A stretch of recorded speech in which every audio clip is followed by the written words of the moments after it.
So Simon, how do we tell people what we do? Well, it's one of the best questions people ask, but the real question probably should be why we do it. So this idea of not, describing our activity and actions, but describing why we matter in society. It's a really difficult thing to do because everyone has different views on what to do, but to get everyone to understand one view on why they matter, that's really powerful. We've got to look at the why from the point of view of where it fits in society and what it's trying to be, not what it's trying to do. The process looks at where a brand like YMCA fits in the culture it's in. And the way you zero in is you get everyone to think about what are the unconscious biases towards this idea of young people in society. And it was really interesting, 150 people, right, discussing this. And what they came to was what they call this silent sabotage going on, where the society is saying, great, come on, you're a young person, but silently it's almost doing things to stop. It's so sinister.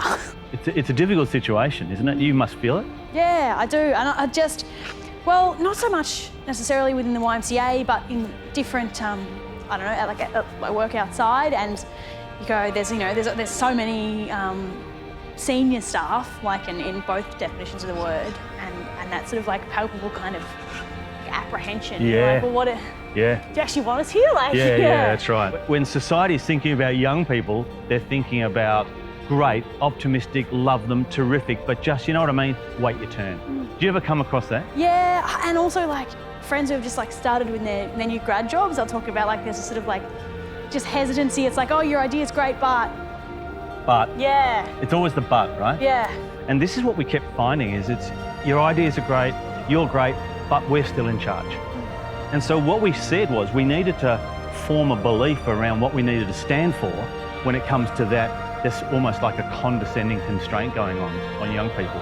And so that was the cultural truth that led us to the next stage, right? The belief, we believe in the power of inspired young people.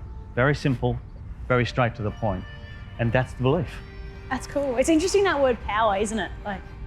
Well, it was funny you mentioned that because the choice of power was quite contentious at one stage.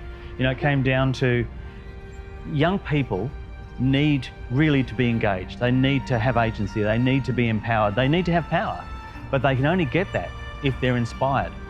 So a belief in the power of inspired young people has to go together, right? You can't just have, we believe in the power of young people, or we believe in inspiring young people. It has to be together. So the power of inspired young people is the thing that brings up that cultural truth. And that's what we've taken forward. And it's led to a lot of change within the Y. So it's led to a change of name from YMCA to Y. It's an exciting kind of, as far as belief statements go, it's energizing. It's punchy and energizing, yeah. And it helps young people kind of go, okay, that's what I want. I want to be inspired because then I will be powerful and I will have engagement. Now you're going to do something now, and I know what you're going to do. You're going to go and talk to some people. How are you feeling about that? I'm nervous, but I'm really excited. I reckon you got it. Good luck. Cheers, Simon. Catch you afterwards. Catch you after. See you, Megan.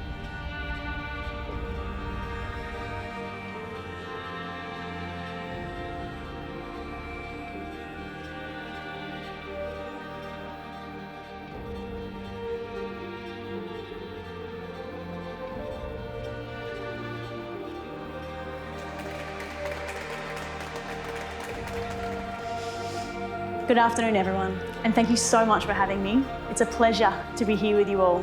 Today, I want to talk to you all about the power of inspired young people.